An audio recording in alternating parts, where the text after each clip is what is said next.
Today, I am finally learning some things about wine. Let's do that right now on HTD. I'm really sticking with that. I'm gonna make that work. It's gonna happen.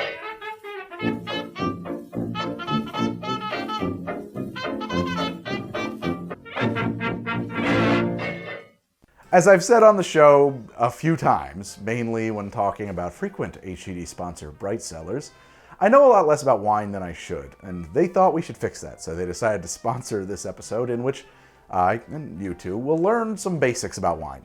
Mainly the core styles of wine, where they're from, what's in them, and maybe, if my palate is refined enough, what they taste like. Though, honestly, tasting wine and tasting cocktails aren't exactly the same thing, and I'm not sure how many subtleties I'm going to be able to pick out here, but I shall do my best. And hey though, maybe that kind of lay approach to this whole thing is actually of more use to you than the sommelier's insights, assuming you've got a lay palate too, much like me. I don't know. Lay. Anyway, I've got to throw a big thanks out to Bright Cellars for helping me make this one possible and providing the wines for this, so thank you, Bright Cellars. In case you haven't heard me talk about it yet, Bright Cellars is pretty awesome. They select and ship wines to you based on your answers to a very short, very simple quiz on their website. Somehow they've distilled the process of finding out what kind of wines you're most likely to enjoy down to just these 7 questions. I've really enjoyed the wines I've received from Bright Cellars, and through refining my selections with them over time, I've come to see that I'm something of a Pinot Noir man, like a Malbec and a Rioja too. Whatever your interest or experience with wine is, Bright Cellars is a great way to try new wines you haven't before and expose your taste buds to new stuff. After they ship some wine straight to you, you taste it and then rate it, and they use that feedback to really dial in the perfect bottles just for your taste. Right now, Bright Cellars is giving HTD fans an exclusive deal. Half off your first 6-bottle box and a bonus bottle on top of that, so 7 bottles, and all you've got to do is click the link below, take the quiz, and get started. So give that a try. All right, let's learn about some wine. I guess the first question to answer is, what is wine? Where does it come from? Let's just get the basics out of the way. You may already know this, but if you hadn't heard it before, wine, it's fermented grapes. From place to place, the methods and techniques used to get that grape juice exposed to some yeast under the right conditions for it to turn into wine that you actually want to drink will vary quite a bit. But at the end of the day, that's what it is. It's fermented grape juice. Secondly, wine, very broadly speaking, is incredibly old. It's older than writing old, which makes it technically prehistoric, and so it's kind of a pointless endeavor to even consider attempting to pin down the first human-like creature to accidentally make wine. I think that was a plot line of the remake of Land of the Lost. Have you been drinking something? I remember there was an episode with some wine fruit that I enjoyed when I was a kid. I liked that. Very, very special fruit! That was the Land of the Lost's anti-drug episode. Like, no, don't eat the rot fruit. How could they get drunk off of fruit? Oh, it fermented. The fruit juice turns into alcohol. Land of the Lost. I like that show. I don't know why. Oh, I know why. Yeah, I remember why I like that show. I stink. And as far as we think, that's exactly what happened. Probably sometime well over 10,000 years ago, somebody was collecting grapes to eat for later, stored them somewhere, and then found a few days later that, hey, the grapes at the bottom, they tasted a bit different now, and also made things more fun. Cheers! And that kind of spontaneous fermentation probably happened anywhere people and grapes were in the same area. And also any kind of berries, by the way, too. They'll just kind of wine up on their own just fine off the yeast in the air. Although it wouldn't be wine, it would be something else, because wine, vine, vinte, wine is grapes. But yeah, you can make some berry booze, gummy berry juice. Bottoms up! Out of whatever you find, you just leave it out. Yeast is everywhere. As a matter of fact, Welch's grape juice, this is an aside, was the painstaking creation of a guy who really hated alcohol and was desperate to find a way to make grape juice that wouldn't turn into wine, because you juice these things, the yeast is in the air, they turn into wine. It just happens, right? It might not be good wine. If you want it to be good wine, it takes some work, and that's the kind of stuff we're going to drink today. We mostly pin the domestication of grapes somewhere to 8,000 or 10,000 years ago, with the earliest physical evidence we have of people intentionally fermenting those grapes into an alcoholic beverage at around 7,000 years ago in China. Georgia, Iran, Greece, and Sicily are also homes to some very ancient archaeological winemaking sites running from between 5,000 to 6,000 years ago. The most ancient industrial scale winery we found dates to 4,000 years ago in Greece. It was complete with wine press and fermentation vats and the works. And that's just what we found. Archaeologists presume that the presence of this single highly developed winery indicates that it was already a very well-developed technology that was in use in various places around the ancient world. Certainly by the time we're looking at ancient Rome, this is a culture that really valued its wine, there's a pretty large number of styles and types and qualities of wines, and we see that in the writings of ancient Romans, that some years and such vintage were more valued than others. And that is about as far as I think I can go on the history of winemaking, particularly in the ancient world, without this episode turning into something else entirely. So now I'm going to move on to looking at these examples of 11 primary modern types of wine. And I should say, I tried to cover a sort of basic gamut of the common wines you're going to find out there, but certainly this list is really far from exhaustive. This is meant to be a basics of the basics primer for the both of us, because I am hardly an expert on this subject, and a lot of this, like all of this, is very new to me too. Let's start with red wines. Makes me feel fine. So red wines are made from dark grapes, and these are not like the red table grapes that you buy at the grocery store to eat, but these are like blackish purple grapes. The juice of these grapes is still clear though.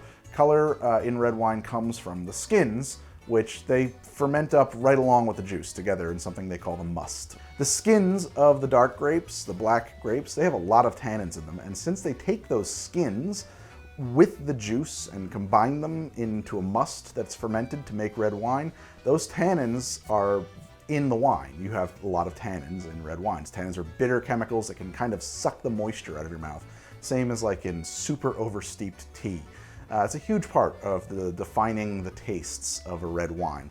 A lot of red wines will spend some time on oak to age them, take the edge off of some of those tannins, right? Also, you may be aware that some wines are very old, and that very old, highly aged wines are good and desirable, but that will only really apply to red wine. Red wines age well because tannins are a preservative. All right, let's get started with the reds. First up is Pinot Noir, and much like I can't reference red wine without saying red wine, I can't reference Pinot Noir without saying Pinot Noir. By the way, we're gonna go through these in absolutely no particular order. It was just the order I picked at random. So anyway, although Pinot Noir is a very specific variety of grape, as far as my research indicates, a bottle of a Pinot Noir wine doesn't need to be 100% Pinot Noir grapes, but it does need to be mostly Pinot Noir. These grapes like cooler climates and are primarily grown in the Burgundy region of France, which is not coincidentally where you'll find most of the Pinot Noir being made, though Pinot Noir is being produced all over the world.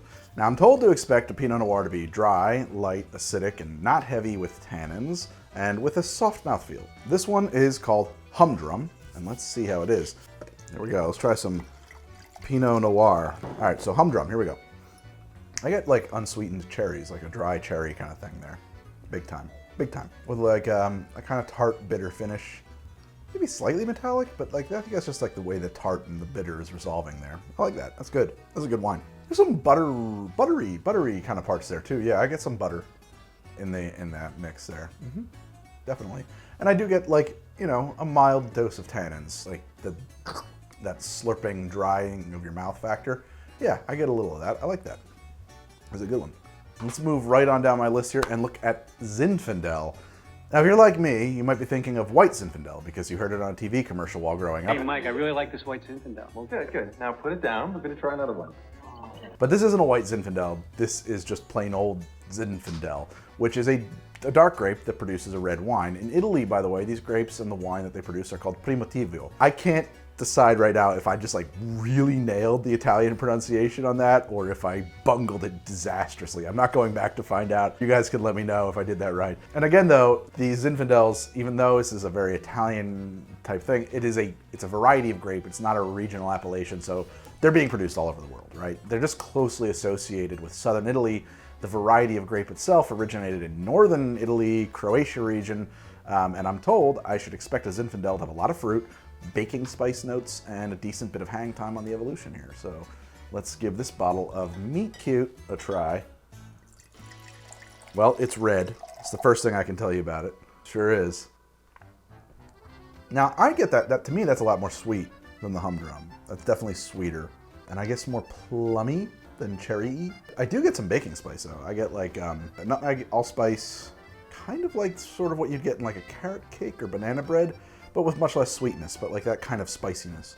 And there's a bit some tang. It's like there is a bite there all the way through that is, I'm not sure if that's the spiciness or like the bitterness of the tannins. Again, I like it actually quite a bit. This is a California Zinfandel. Let's move right along to Syrah, and I want to pronounce that as Syrah, but actually the pronunciation guide says it's pronounced Syrah. I also seem to recall Hannibal Lecter in one of those movies complaining about Australians pronouncing it Shiraz. So I don't know what the correct or most incorrect pronunciation was. I think they just needed to get a wine pronunciation joke into that movie. I think that was the one where he ate some guy's brain with a spoon. So the Syrah grape is, again, this is a specific type of grape. These are highly cultivated in the Rhone Valley of France and also Australia, because why not? But also because this is a grape and not a regional appellation, they are being produced all over the place. Syrah grapes, though, they show up in red wine blends a lot. What I've read on Syrah tells me that where a particular Syrah grape was grown is going to have a huge effect on its flavor, maybe more so than other grape varieties. So one Syrah to the next might be quite different. However, I'm also told that I should expect a Syrah to be packed with an intense, concentrated, fruity wallop of punchy fruit flavors, black peppercorn, salt, tobacco, and a fair amount of tanniny bitterness. So let's sample this. Where is the one I'm looking for here? I'm looking for Nihilist. I'm looking for some Nihilist Syrah. The Nihilist Slabowski! Oh man, we're just gonna have we're gonna have one for every one, where each one's gonna have some kind of a nice reference. Nihilist Wine Company.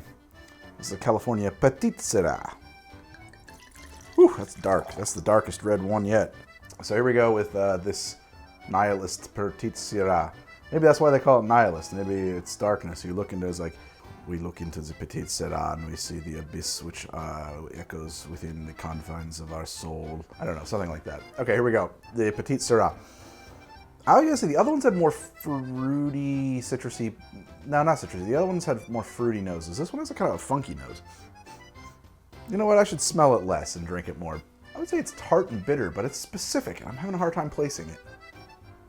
It's kind of herbal. That's kind of what I would say that is. If I was comparing that to, like, I'm thinking about, like, the tasting note I would give this if it was a cocktail. And these are just, like, very different profiles that I'm used to having to pick apart, right? Like, I'm not skilled at this at all. There's a, maybe it's cedar. And maybe that's what I would say that is. It's kind of like cedar-y. Personally, I don't get a lot of evolution on this one. I just kind of get that, and it's dry. Dry, like, in that it's not sweet, but not dry in that, like, it's tanniny and sucking the moisture out of my mouth. There it is, Nihilist wine. All right, let's get on to some Cabernet Sauvignon.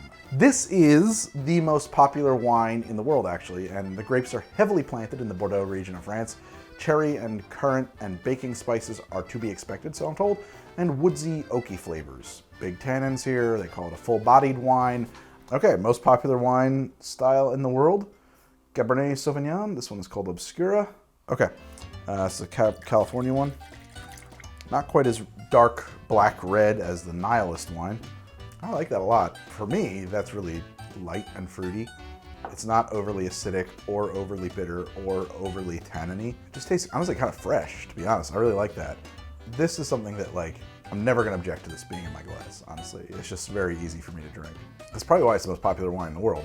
It must be a flavor profile that's just really easy, approachable for a huge segment of the population and kind of whenever. You know, you don't have to be in a mood for it. Yeah, love it. Really good. It's great. Next, Mo wine. Bring me more wine. I should have had like I should have done this in a toga. We really screwed up, man. And that brings me to Bordeaux. Now, Bordeaux is a regional appellation, and I think this is the first regional appellation we've hit into with the red wines. It's named for the Bordeaux region of France. This is a blended wine. It's going to predominantly feature the Cabernet Sauvignon that we just had, but also Merlot. Can also include Malbec and Cabernet Franc and Petit Verdot and others to get to the desired flavor profile of the winemaker, so long as it's being made in the Bordeaux region of France. Otherwise, it's got a different kind of name. They make Bordeaux-style wines elsewhere. They have to call it a different name. I forget what they call it. I'll put it up on screen here. I want to say it's meningitis, but I know that's not it. I mean, obviously it's not that, but those are the letters. They're just in a different order or something. And I should say that I am simplifying here a ton, because the Bordeaux region of France is not just Bordeaux wine. The Bordeaux region of France actually has 54 appellations of wine, some of which are red, some are white, some are sweet, some are dry, some are cheap, some are phenomenally, unattainably expensive. We're talking about Bordeaux, which is also this overall protected appellation, a red blend that I am describing here. I am told to expect big flavors, currant, plum. They're gonna be dry, supposedly. A lot of tannins. Yeah, I mean, it's a real one. This is Appellation Bordeaux Supérieur Contrôlé. Thank you, France, for allowing me to mangle your words so badly. It's very refined, it's very dry, really dry. A big flavor component of a fruit is its sweetness. And when you take that sweetness away, sometimes it's hard to identify it as the fruit, right? So they say that I should find currant, plum, certain kinds of stone fruit here. But this particular Bordeaux is very dry, devoid of any sweetness, I would say. It's not bitter, it's not unpleasing, it's just not sweet. And I'm enjoying it a lot, actually. It's really good. To do that, to be really well balanced without sugar is a feat in itself. And I would say it is really well balanced. It's a totally drinkable and enjoyable wine. It doesn't it's not bracing or, aggressive or anything like that. I want to find those fruit in here. I want to find them. Even though, they're going to be hard for me because there's no sugar. Well, I'm not going to lie, it's beyond me. I can't find any fruit in there. Maybe lime, actually, which is a weird thing for a red wine to have, but I mean, there's a bit of bitterness there, and if I wanted to compare it to fruit, I would say it's kind of like a lime peel. Kind of, but not really. A little woodsy, a little bit woodsy, a little oaky. Maybe. I don't know. I'm not really good at pulling this one apart. It's well done, totally drinkable, very enjoyable, but just dry, approachable, bitter wine. All right, now let's talk Chianti, or Chianti, if you prefer. I sadly have no fava beans or human liver to pair this with, so please forgive me this horrible dad joke. I was obligated to make it. Chianti is a protected regional appellation of Italy, so this is our second protected regional appellation of red wines. It is mostly going to be comprised of Sangiovese grapes, but it's a blend and can have small amounts of other varieties as a component as well. Chianti is also associated with a bottle called a fiasco, which is a kind of squat thing wrapped in a basket. And I love fiascos. I love that it's called a fiasco. I love the way that they look. I love the way that wax melts on them. I love the way that the pirate with the hair on his legs that's growing, when you go under him on Pirates of the Caribbean, he's drinking from one. I like a fiasco. I like saying the word fiasco. It's a fun word. As I slowly turn into Regis Philbin. Chiantis are associated with tart flavors, acidity. They're very floral sometimes, and they are supposed to be packed with tannins. Sadly, this is in a regular bottle and not a fiasco. I regret this. I guess the fiasco's gone out of style. Unfortunately, I think that they're awesome. I just want them. I like them. So here we go. Chianti. High and dry. Tart, citrusy. It pinches at the back of your throat almost. Definitely acidic. And I guess that's a deciding factor for Chiantis, which is interesting because growing up, I thought someone had told me that Chiantis were very sweet.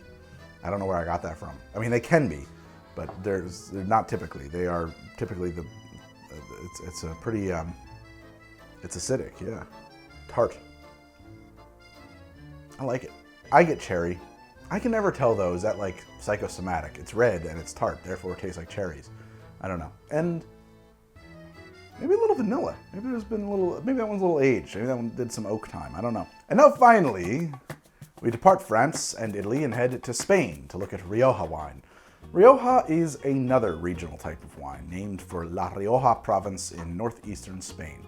There are white Riojas, but the red is far more common as far as I know. And the red, by the way, is primarily going to be made from Tempranillo grapes, though other grapes do get into the mix. Riojas are frequently well aged. It's sort of a defining characteristic of Riojas, and they have a reputation actually as being some of the best wines for the money. The flavors of Rioja wine are said to often include black raspberries, cherries, dark fruits, berries, blackberry. This is a medium acidic wine and medium tannins, but also the effects of spending a lot of time on oak can be vanilla and spices and smoke and that kind of thing, right? And technically the bottle I have here is not a Rioja. My bad. This is actually a Tempranillo dominant blend from Spain, so it should be in that ballpark. I hope so. Let's give it a try. We're doing our best here. Well, I like it, first off. It has a bright and clear flavor. It kind of reminds me of Applejack. So maybe that's what that is orchard fruit. Like I'm getting apples or plums there. Dried way out, like that dry, thin apple flavor that you get from an Applejack. that wisp of appleiness. And maybe there is actually some kind of an allspice cinnamon baking thing at the very end there. It's a lingering wine that hangs out for a minute. Bright and clear orchard into baking. And pretty dry too. This is not a sweet wine at all. I like that. All right, well that wraps up red wines, so it's time to move on to white wines. So white wines are made from green grapes, but a big part in the process of producing a white wine is to remove the skins of the grapes entirely and throw them away. They don't go into the must. And I don't think they really throw them away. I think they land in a big vat that they call grappas, and then they make very high-proof rocket fuel out of them.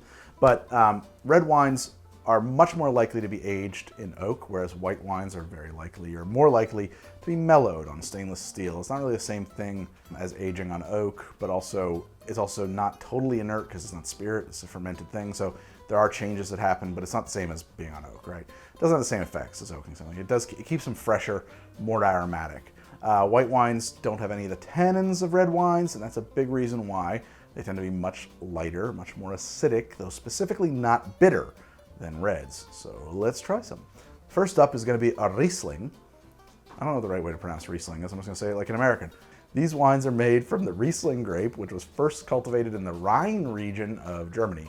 I think they've got a reputation for being very sweet, at least that's what I've been told. And it's true that these are quite often very sweet, but there are also dry varieties of Rieslings, and they will be very acidic, and that's actually the defining characteristic of a Riesling. Riesling grapes produce a very acidic wine, and the sweet variety of that wine is attempting to balance the acid, where the dry variety is embracing it. So I'm told to look for floral notes, I'm told to look for citrus, lime, peaches, nectarines, herbs. Rieslings are typically very herbal. So let's give this one a try. This one happens to be a California Riesling, and it's called Gladiolas. Here we go, Gladiolas. So this one is pretty sweet, and I like it. I mean, it tastes like apple juice. I don't think this is an insult, but that tastes like the sparkling apple cider that they gave you at New Year's when you were a kid, because you couldn't drink. It tastes like sweetened apple juice. I'm not gonna get much else out of that. I mean, I get basically sweet, tart, appley flavors, like green apples, yeah. Now I'm looking at Pinot Gris, also known as Pinot Grigio. This is a single variety of grape that is produced in a number of places, but mainly in Italy, France, and Germany. It's a light wine, dry. I think I'm supposed to look for citrus and orange and floral notes and apple skins and apparently cheese rind, which seems like a big old huge left turn to me, but let's see, all right? And those are general tasting profiles for a Pinot Grigio. That's for all these wines.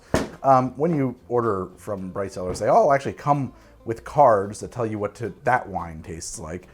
I am intentionally eschewing them here because I'm talking about the class of wines at large and seeing how they kind of compare to what I've been told to expect. It would color my expectations if I had read those. But I do love those cards. They're really cool. It's one of the best parts about Bright Cellars. Tetrachroma, here we go. That is really tart. Like really, really tart. Not overly tart, just like surprisingly tart. It is tarter than any other wine. Definitely citrusy. Definitely bright. I don't get floral on this one. I also don't get cheese rind. I mean, which cheese? That's a very specific tasting note. That's just light, bright, kind of citrusy, dry. I guess there's no tannins, but it is kind of sucking the water out of your mouth. Yeah, that's good. It's a refreshing, good wine. I like that. It's time for the other Sauvignon. This is Sauvignon Blanc. This is a grape that is mainly grown in France, which should be bitter and citrusy, or so I'm told, like citrus pith, like grapefruit, like really citrus bitter. I'm also told that it could be minty and herbaceous and like with pungent tropical fruits like passion fruit. Tart and herby, they seem to be the two most common descriptors of this. So let's see how Quinta Royal stacks up. Glug glug. It is tart. It is very tart. Oh yeah, I do. That's like lemon. That tastes like lemon. Kind of funky lemons. Maybe that's Meyer lemons. Or like fermenting lemons. Like lemony funk. I've never encountered that before. This one has a little evolution on it. So this opens up really tart and sharp in a apple cherry orchardy kind of way. And then this weird twist happens where like this lemony kind of funky fermenty lemon kind of thing happens. It's lemon, but a little skew. Oh, that's different. I like that. And now finally, Chardonnay. This is a grape that was first cultivated in France and is actually the main grape used in white Burgundy wine. Burgundy being a regional appellation of France and commonly associated with the red wines of that region. But there is a white wine from that region, and it's very famous. And the white wine from that region is made with the Chardonnay grape. This one is not a white Burgundy, but it is a Chardonnay. The grape produces a dry and full body wine with a strong lemony note. I'm also told to expect pears and apples. And this is a white that is sometimes aged in oak. And when aged in oak, it will have flavor profiles that include baking spice, butterscotch, and caramel, or so I'm told. Let's see if I can pick out any of that in this Ochevado Chardonnay. And it does have it's a white wine with, it's got a little color on it, so maybe this one has been aged. Let's find out. Bright, floral, citrus tart. Not as dry as the Sauvignon Blanc. It's a little sweeter. I like it. It's more balanced to my palate, honestly. The other ones, some of the other ones were like aperitivo kind of citrusy. This is much more balanced. I like that a lot. I don't think I'm getting any vanilla or baking. Maybe a little vanilla, maybe, but no, I don't think so. If it's there, it's so subtle, it's questionable, it's hallucinatory. It's still dry enough to be dry. It's not like a sweet wine, but it is a little bit sweeter for sure. And I think that actually helps it a lot. I think I like this better, personally. Anyway, there it is. Those are the wines. Well, this was far from an exhaustive wine list, but I know it was a hugely informative thing for me to put together. Putting it together really helped me out, and then trying all these wines, very helpful. Hopefully it was useful for you too. I do want to thank Bright Cellars again for sponsoring this one and helping me do this wine learning with you. Why don't you go ahead and click the link in the pinned comment there and pop on over to Bright Cellars. Because right now, Bright Cellars is giving HED fans an exclusive deal, half off your first 6-bottle box and a bonus bottle on top of that, so 7 bottles. And all you've got to do is click the link below, take the little quiz, and get started. So give that a try. Well, thanks for watching, and I'll be back soon with another episode of HED. And in the meantime, maybe why don't you check out one of these other ones that you may have missed, huh? Why not? Give that a try. Give that a try. Oh, here's an episode. The episodes are appearing around me as if by magic. Magic. Magic episodes. Look at them. For you. All right, see you soon. Bye.